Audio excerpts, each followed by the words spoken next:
Olá, amigos do canal Estudos Espíritas por Angélica e Ricardo. Sejam todos bem-vindos novamente ao nosso estudo e, dando continuidade aos estudos do Evangelho segundo o Espiritismo, vamos nos concentrar e pedir à espiritualidade que possa nos envolver para o melhor aprendizado do tema de hoje. Fechando os nossos olhos da carne e abrindo os nossos olhos do coração, vamos orar em conjunto a oração que Jesus nos ensinou. Pai nosso que estás nos céus, santificado seja o vosso nome, venha a nós o vosso reino, e seja feita a vossa vontade, assim na terra como nos céus. E o pão nosso cada dia nos dai hoje, perdoa nossas ofensas, assim como nós perdoamos a quem nos tem ofendido. E não nos deixeis cair em tentação, mas livra-nos de todos os males, que assim seja, graças a Deus. Vamos ao relato da palavra. Naquele tempo, Pedro aproximou-se de Jesus e perguntou: Senhor, quantas vezes devo perdoar o meu irmão contra mim, quando ele pecar? Até 7 vezes? E Jesus respondeu: não te digo 7 vezes, mas até 70 vezes 7. Porque o reino dos céus é como um rei que resolveu acertar as contas com seus empregados. Quando começou o acerto, trouxeram-no que lhe devia uma enorme fortuna. Como o empregado não tivesse com o que pagar, o patrão mandou que fosse vendido como escravo, junto com a mulher e os filhos, e tudo que possuía para que pagasse a sua dívida. O empregado, porém, caiu aos seus pés e, prostrado, suplicava: dá-me um prazo e eu te pagarei tudo. Diante disso, o patrão teve compaixão, soltou o empregado e perdoou-lhe a dívida.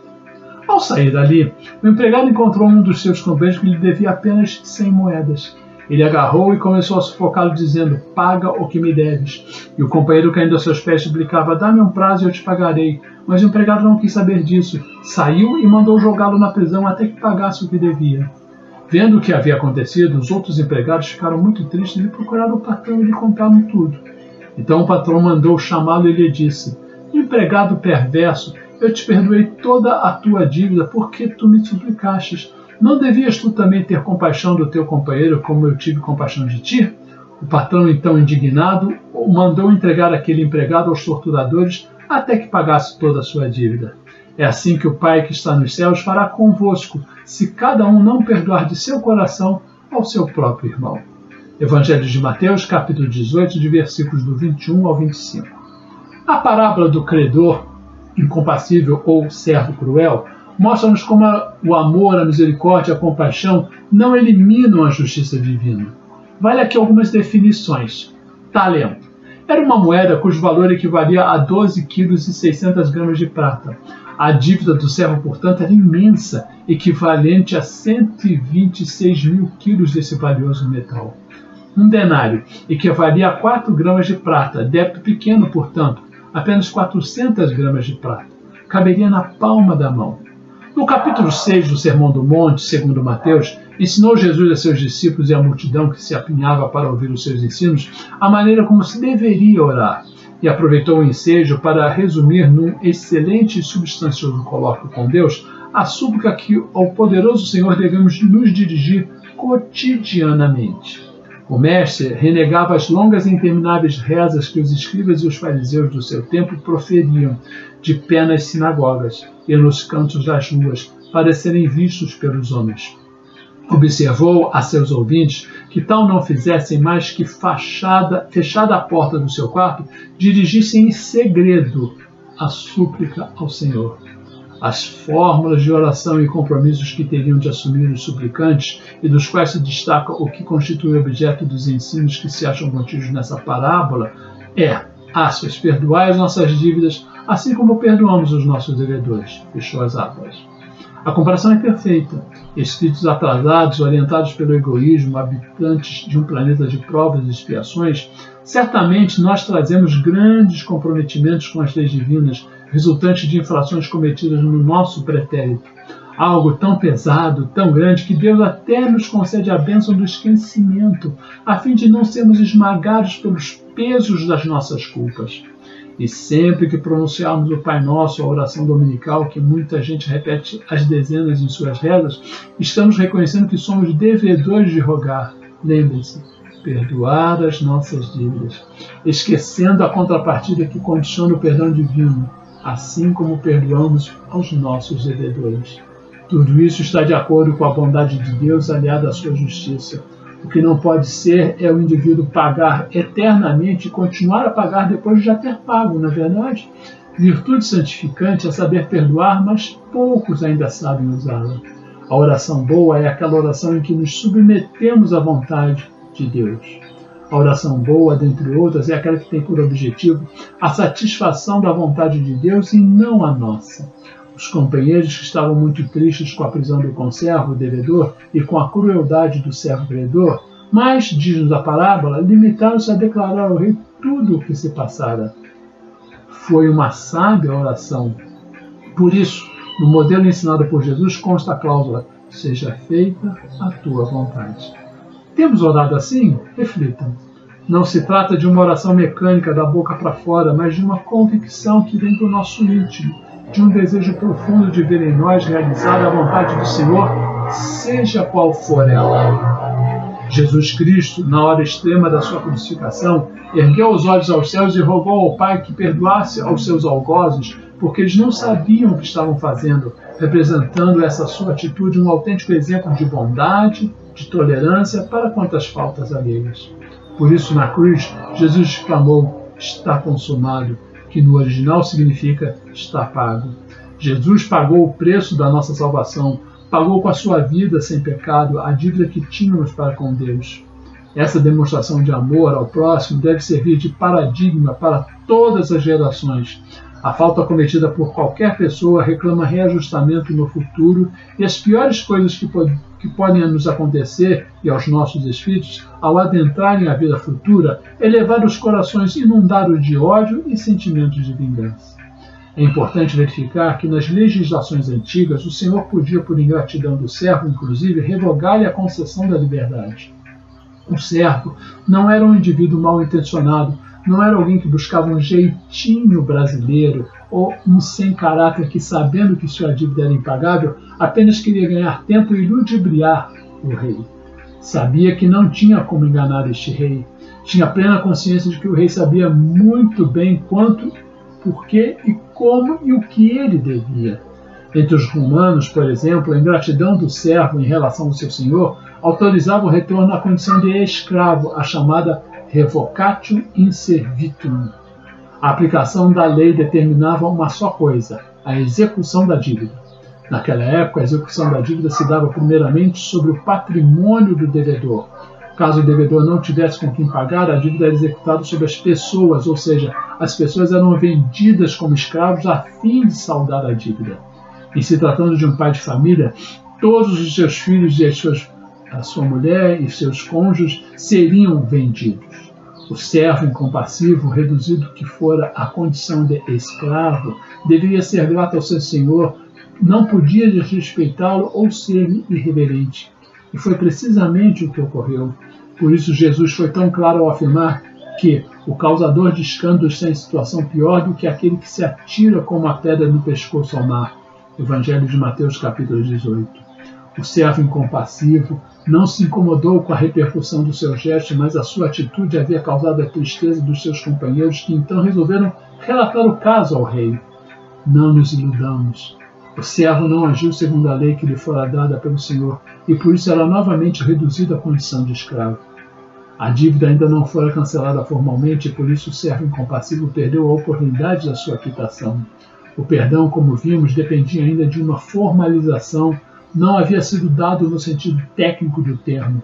Como o que estava em jogo não era a lei, mas a vontade do rei, ele poderia, diante dos fatos, negar o seu favor.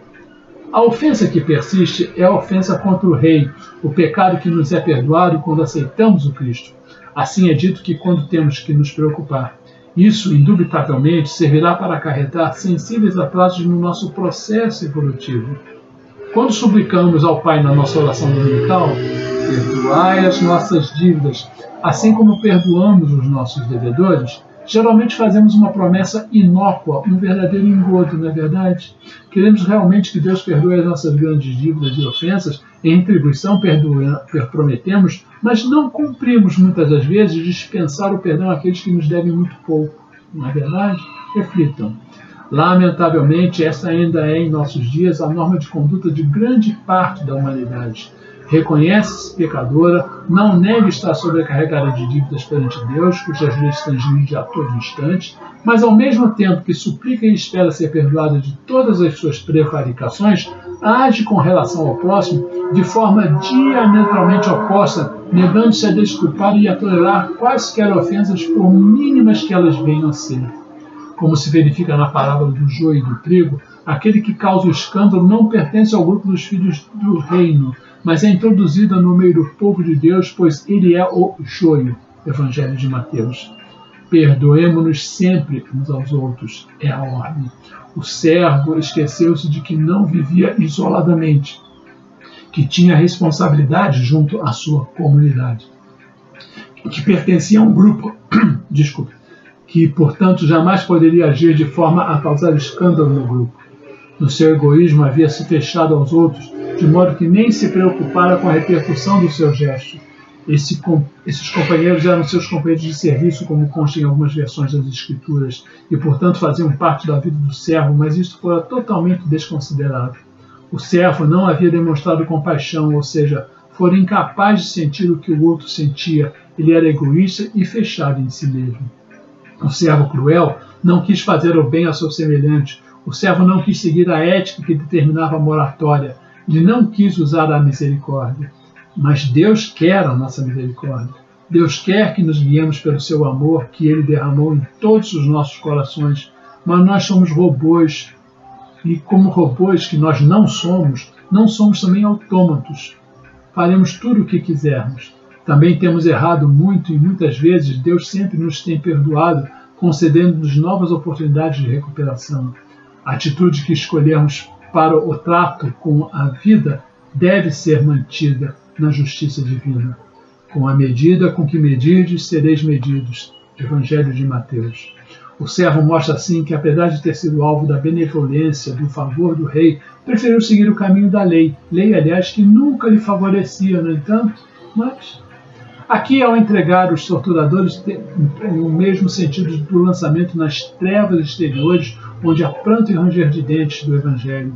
Ou seja, é mais uma afirmação de Jesus de que a morte eterna, aspas, não é eliminação nem destruição, mas sofrimento eterno. No contexto da parábola, a entrega aos torturadores, aos carrachos, era uma providência para a execução da dívida. Há quem discuta quem são esses torturadores. Entende alguns que sejam anjos, mas não temos como definir quem seja, até porque se trata de um elemento secundário na palavra que não se encontra no objetivo do Cristo. Os verdugos, como eram chamados, eram pessoas que não só exerciam as funções de carcereiros, como também maltratavam os devedores, a exemplo do que o próprio servo havia feito antes de encerrar o conservo na prisão. Deus requer que o ofensor se arrependa, que haja perdão e que haja reparação pelos danos causados sempre que isso se fizer necessário. Essa é uma condição básica. O servo não tinha direito algum, seja ao perdão da dívida, seja ao novo prazo. O que lhe foi dado foi por causa da compaixão e nada mais. O puro amor de Deus cobre uma multidão de pecados, quando o indivíduo não é capaz de corrigir o erro praticado ou de restaurar o danificado. Isso está em Romanos, no capítulo 5. Quando essas condições não podem ser preenchidas, o perdão divino é dado somente se o indivíduo, em imitação ao Senhor, for gracioso e perdoar os seus ofensores. Quando se age com extremo rigor, quando não se abre mão dos direitos legítimos, quando não há qualquer tolerância, quando se age com extremismos, temos uma indicação clara e segura de que a pessoa não se encontra debaixo da orientação divina.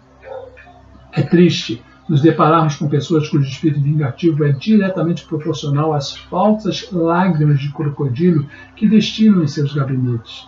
Entretanto, Jesus não é aquele que se impressiona com as aparências, mas que conhece o que há no coração do homem, no livro de Jó, capítulo 2. Por fim, na conclusão da parábola, Jesus dá uma interpretação autêntica de que por isso já foi analisado ao longo desse nosso estudo. Alguém poderá dizer que essa revogação contrariaria o caráter divino, já que Deus não muda e não se arrepende. Mas precisamente por causa disso, não concedeu a quitação do débito ao servo.